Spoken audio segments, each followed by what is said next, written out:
All right, everyone, now it's time for the big news of the day, which is that new bilateral talks between the two Koreas, DPRK and South Korea, they have begun. President Moon has gone to North Korea, to Pyongyang, I believe. It's like he's just going straight to North Korea now. He's like, yeah, I'm not worried about being, like, captured or anything. That was a big worry, by the way, for a long, long time. The big worry was if the North or South Korean leadership or any significant person ever crossed over physically into the other country, they'd be immediately grabbed by guards and held ransom. Or they would be, or something else would happen, and so they really didn't do that. But recently, of course, in the last time that they met, they crossed over, symbolically, of course, a few steps into each other's territory, and in the sort of little strip of area that's a neutral zone. They're like planting a peace tree and stuff. It's very cute. But we've got a lot of new things happening, literally in the last 48 hours.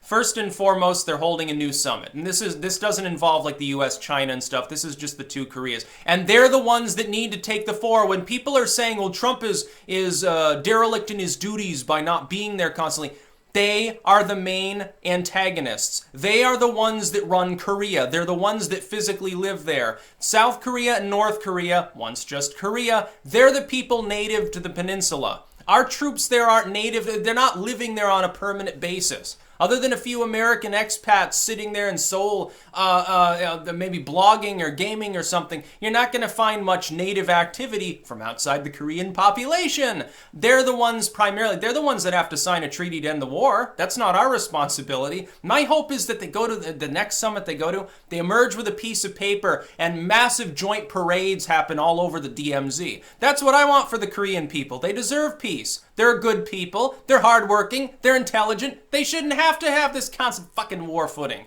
It's ridiculous. And the U.S. foreign policy, for half a century, kept the war going too. It wasn't just North Korea. Don't delude yourselves and listen to that bullshit. And it wasn't just like China. It wasn't just Juche and communism. No, the U.S. foreign policy played a role in antagonizing the situation further too.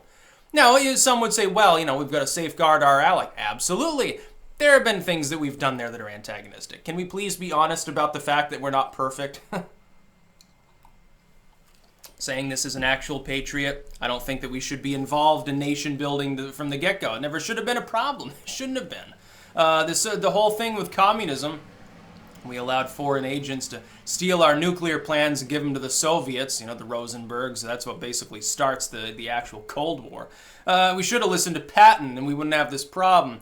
As far as the summit goes, though, I hope it goes well. And you've got as well two different statements by the North Korea with regards to the situation there that look very hopeful. Number one, they've pledged themselves now for the third time. They're like, hey, we want to end the war officially. We want an actual declaration of the end of the war, an actual peace treaty.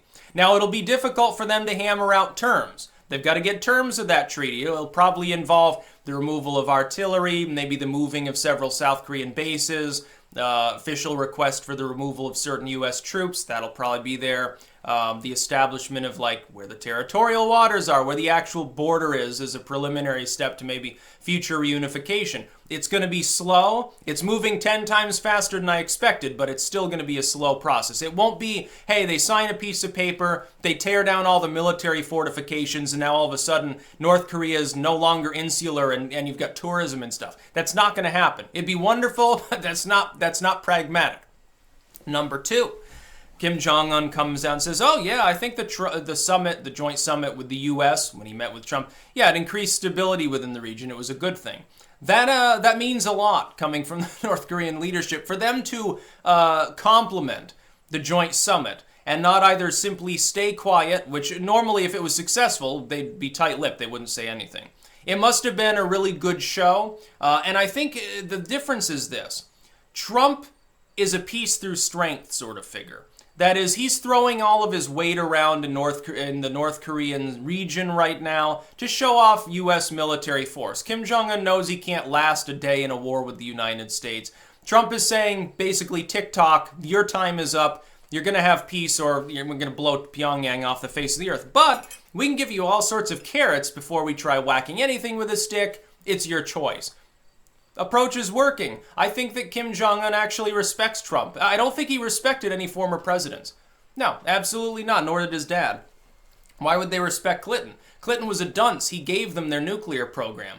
Here's some uranium. Here's a reactor. We'll build it. Just promise not to make weapons. Promise that once you build this, you won't simply kick out inspectors and then challenge us to attack you. Well, that's exactly what happened. Wonderful. What did W do? Nothing. W didn't do anything with regards to North Korea. He called him part of the axis of evil and then never said anything again. Yeah, Dick Cheney probably wanted to invade. I think that he did. And they were reluctant because they're like, yeah, but, they might be close to an atomic weapon. And at the very least, we might end up getting 5-6 million people killed. That's not going to be good for little W's polling numbers. And then by the time that he went full warmonger, his polling numbers post 9/11 were no longer high enough to support a third war. Basically, he had to choose two. Choose two of the three. Two of the four. Iran, Iraq, North Korea, and Afghanistan. Well, we got to go into Afghanistan because, we're claiming Osama's over there, even though he's not. We can't invade Pakistan because they've got nuclear weapons. So we got to go there and, Saddam will be easier to beat than the Iranians. And we don't want to look like we're, antagonizing Russia because we've already got this Georgia crisis, looming. And so they just decided to go and knock Saddam off and destroy Iraq instead. Now, finally, it's kind of stable after over a decade. 15 years later, a new city of commie block apartments is built. It's even got parks and swimming pools. So, I think that's a good thing. And I hope that it continues well. And it's funny, because some people say, well, it'll never happen. Okay, be pessimistic all you want, but then there are people openly hoping that it fails. It's like, Maher is going to come out anytime. Well, I hope North Korea nukes Seoul tomorrow so that Trump doesn't get reelected. We can't let him have a foreign policy success. Just like he wants there to be a recession, in the most literal terms. And just think, he's one of the more sane liberals. He's an older wave liberal. He's actually got, neurons that still fire properly. Just think of how unhinged some of the pink-haired crowd has been. So I hope that this turns into a multilateral talk. I hope that very soon there's a summit where Kim Jong-un comes to D.C. and Trump goes to Pyongyang. I hope so. That would be the ultimate show of trust. I think they wanted one more meeting specifically between the two Koreas first. And this will help to pave the way. Because remember, Pompeo was withdrawn. He was going to go to North Korea at the 11th hour. Trump pulled him back and said, no, he's not going. There's not enough progress happening. Having, though, a bilateral talk here helps to calm the situation. Look, they need to release a few more power mains and at least declare their stockpile before there's probably going to be another summit involving the U.S. But it's possible for that to happen. What I would recommend, the North Koreans don't have to worry about being attacked right now. It wouldn't be in Trump's political interest to start a war. They should make a great show of generosity and send more power mains, declare their stocks. Then the U.S. needs to respond in kind or everything breaks down. We need to show a lot of gratitude and not just platitudes. Send Trump over, or at least send Pompeo again, and then pay him off for the disinterring of the remains. Say, okay, well, we're easing back some sanctions, and here's a one-time we appreciate the dead bodies. We appreciate the ashes and small chips of bone that are probably power mains, although it takes years to verify that they are. I think that things are going well. And South Korea is now pledging itself to ending the war, too. But they've got to hash that. The U.S. can't loom over the entire process. It'll be seen as bullying.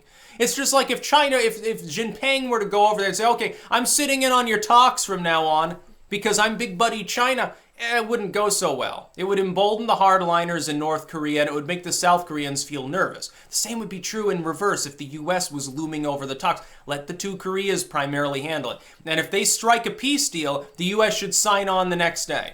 We should absolutely sign. Even if it has terms that we're not 100% comfortable with, North Korea is not going to haul off and invade its neighbor if peace has been declared. It would be an international disaster. They would get invaded by the Chinese, who would be looking for using as an excuse to grab up their rare earth minerals. So don't worry about it so much. That's about all. Peace out.